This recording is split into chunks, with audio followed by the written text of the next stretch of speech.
არჩევნების სავარაუდო გაყალბების საქმეზე პროკურატურა გამოძიების შუალედური შედეგების შესახებ ინფორმაციას ავრცელებს. უწყების ცნობით მოწმეთა უმეტესობამ გამოძიებას ვერ მიაწოდა ვერანაირი მტკიცებულება არჩევნების სავარაუდო გაყალბების თაობაზე.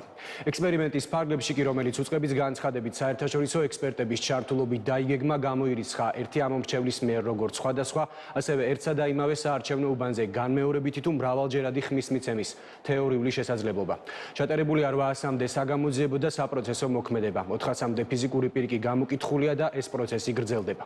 რა შეფასებები მოჰყვა პროკურატურის შუალედურ დასკვნას პოლიტიკურ წრეებში, ამას ახლა სალომე ქოქიაშვილი გვეტყვის, რომელიც პირდაპირ ეთერში გვერდება. სალომე. თიხ უნდა დავიწყოთ თავდაპირველად იმით, რომ 31 ოქტომბერს საგამოძიებო უწყებას ცენტრალურმა საარჩევნო კომისიამ თავად მიმართა და სთხოვა გამოეძიებინა და შეესწავლა სავარაუდო გაყალბების ის შემთხვევები, რომლებსაც განსაკუთრებით პოლიტიკური აქტორები, პროცესში ჩართული პოლიტიკური სუბიექტები და ამ სუბიექტების წარმომადგენლები საუბრობდნენ. ეს შეეხებოდა განსაკუთრებით იგივე განმეორებითი ხმის მიცემის საკითხს. ბევრი პოლიტიკური აქტორი საუბრობდა ამ თემაზე, რომ თითქოს ერთი პირადობის მოწმობით ერთი მოქალაქე რამოდენიმე სხვადასხვა უბანზე აძლევდა ხმას, ან მაგალითად ერთსა და იმავე უბანზე ფიქსირდებოდა განმეორებითი ხმის მიცემის პროცედურები. როგორც დღეს საგამოძიებო უწყებაში განმარტა, ეს გამოძიებას პროკურატურა კვლავინდებურადაც აგრძელებს, თუმცა 31 ოქტომბრიდან დღემდე 400-ზე მეტი პირი უკვე გამოკითხული არის და რაც მთავარი არის, 3000-მდე აპარატი დალუქულია, ამოღებული არის მეხსიერების ბარათები და ჩიპები.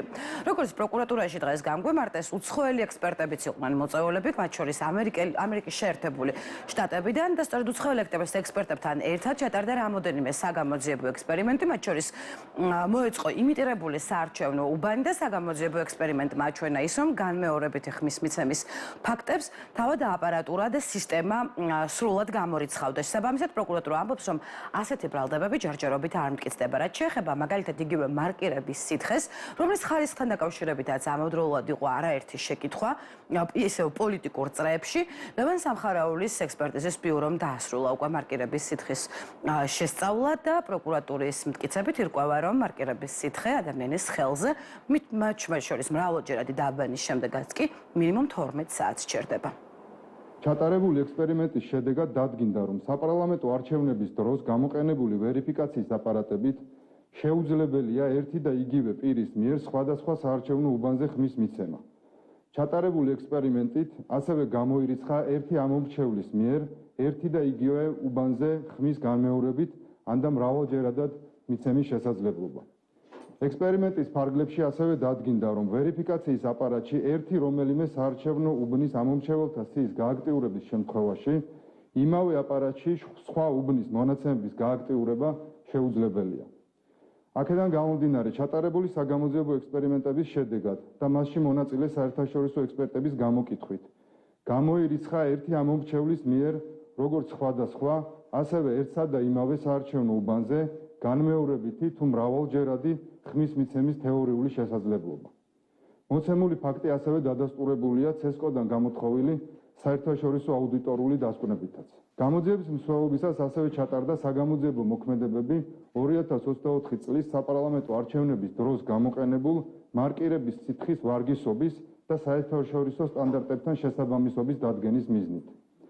ამისათვის გამოძიების მსვლელობისას ლევან სამხარაულის სახელობის სასამართლო ექსპერტიზის ეროვნულ ბიუროში დაინიშნა ქიმიური ექსპერტიზა. ექსპერტიზის შესაბამისი კვლევისთვის წარედგინა საქართველოს ცენტრალური საარჩევნო კომისიის მიერ არჩევნების დღეს გამოყენებული მარკირების სითხის, როგორც გამოყენებული, ასევე გამოუყენებელი ნიმუშები და მარკირების დადგენისთვის საჭირო სპეციალური ფარნები. ჩატარებული კვლევით დადგენილია, რომ ექსპერტიზაზე წარდგენილი მარკირების სითხე ხელის თითის ფრჩხილზე და კანზე დატანის შემთხვევაში ულტრაისფერის სხივებით დანათებით ლუმინისცირებას, ანუ ნათებას ინარჩუნებს არანაკლებ 12 საათის განმავლობაში. ხელის მრავალჯერადი დაბანის შემთხვევაშიც კი. პროკურატურაში, როგორც გვეკითხარით, გამოკითხულია 400-ზე მეტი პირი, თუმცა დღევანდელ პრესკონფერენციაზე პროკურატურის წარმომადგენლებმა ხაზი გაუსვეს იმასაც, რომ განსაკუთრებით პოლიტიკური აქტორები ოპოზიციური წრეებიდან ისინი ან არ თანამშრომლობენ პროკურატურასთან და ჩვენებელს აძლევენ, მაგალითად მაგისტრი მოსამართლის თანდასწრებით, მათ შორის არჩევნების სავარაუდო გაყალბების საქმეზე, ან საერთოდ უარს აცხადებენ გამოძიებას ან რაიმე თანამშრომლობაზე. შესაბამისად, საგამოძიებო უწყებამ დღეს არჩევნებში ჩართულ ყველა მხარეს, მათ შორის პოლიტიკურ სუბიექტებსაც მოუწოდა, რომ ითანამშრომლონ გამოძიებასთან და თუ კი ვინმეს რაიმე მტკიცებულება გააჩნია არჩევნების სავარაუდო გაყალბების ფაქტებთან დაკავშირებით, წარუდგინოს ისინი საგამოძიებო უწყებას. უნდა ითქვას, რომ ასეთსავე მოწოდებას იმეორებენ მმართველ პარტიაში, რომლებიც ამბობენ, რომ პროკურატურა ვერ დაადასტურებდა გაყალბების ფაქტებს, ვინაიდან მათი აზრით ასეთი ფაქტები ბუნებაში არ არსებობს და თუ კი ვინმეს მმართველი პარტიის წარმომადგენელთა აზრით აქვს მტკიცებულებები არათუ 300,000, არამედ 300 ხმის გაყალბების თემაზეც კი, მაშინ ისინი უნდა წარედგინოს საგამოძიებო უწყებას. რაც შეეხება უკვე ოპოზიციურ აქტორებს, რომლებიც ამ დრომდე არ აღიარებენ არჩევნების შედეგებს და ამბობენ, რომ არჩევნები გაყალბდა, რომ მათი ხმები მოპარულია, ისინი არ ცნობენ, ასე ვთქვათ, პროკურატურის გამოძიების შედეგებს, თუმცა არც თანამშრომლობის გაგრძელებას აპირებენ საგამოძიებო უწყებასთან და რაიმე მტკიცებულებების მიწოდებას. დღევანდელი პროკურატურის განცხადება არის არასერიოზული, იმიტომ რომ ყველა იმ კომპონენტში, რომელშიც ჩამოთვალეს, რომ თითქოს არაფერი არ იყო და ვერაფერი ნახეს, ამასთან დაკავშირებით საზოგადოებას, როგორც ტელევიზიებით, ისევე სოცქსელებით ჰქონდა ინფორმაცია, ასევე არასერიოზულია, ვინ ჩამოიყვანეს, ვისთან ერთად ჩაატარეს ეს გამოძიება, არავინ იცის.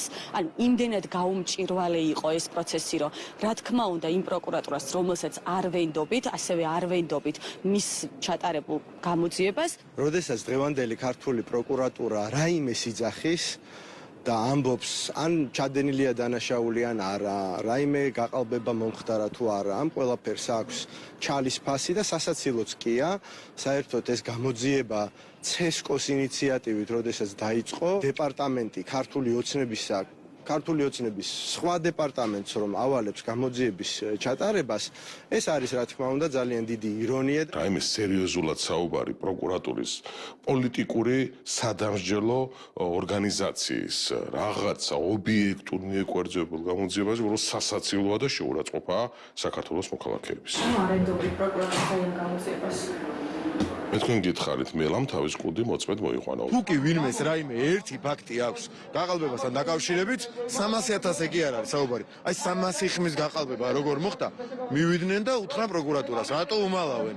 300,000 ხმა გაყალბდაო, ხო გვიმტკიცებენ? 300 ხმის, 300,000 კი არა, 300 ხმის გაყალბების რაიმე ელემენტარული მტკიცებულება დატო. როდესაც გამოდიხარ ოპოზიციური პოლიტიკური პარტია და შენ ამორჩეველს ეუბნები, რომ 300,000 ხმა გამიყალბეს, ეს უკვე თავშივე არის იმ აბსურდის თეატრის დასაწყისი, რომელი აბსურდის თეატრშიც და ტრაგიკომედიაშიც იმყოფება დღეს მთელი ოპოზიციური სპექტრი თავისი პარტაქტივით. ხაზგასასმელია, რომ იყოს მართლმადიკის წარმომადგენლების დაკითხული, 2000-ზე მეტი აპარატიდან მახსოვრობის ჩიპები ამოღებული და გადამოწვეული.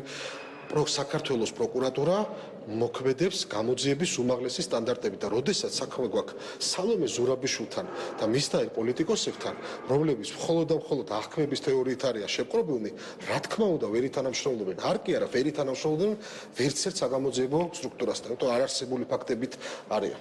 თვითონ ხომ ისწეს ხმა და თვითონ ხომ უნდა განეცადა რომელიმეს ან ზეწოლა, ან ფარულობის დარღვევა, ან გაყალბება, ვერაფერი ვერ დაამტკიცეს, საღამო შამპანიურები გახსნეს მოგებასთან დაკავშირებით, თუ გაყალბდა საღამოს ხო უნდა ცოდნო და ყველას და ხო უნდა ეგრძნო თავის თავზე.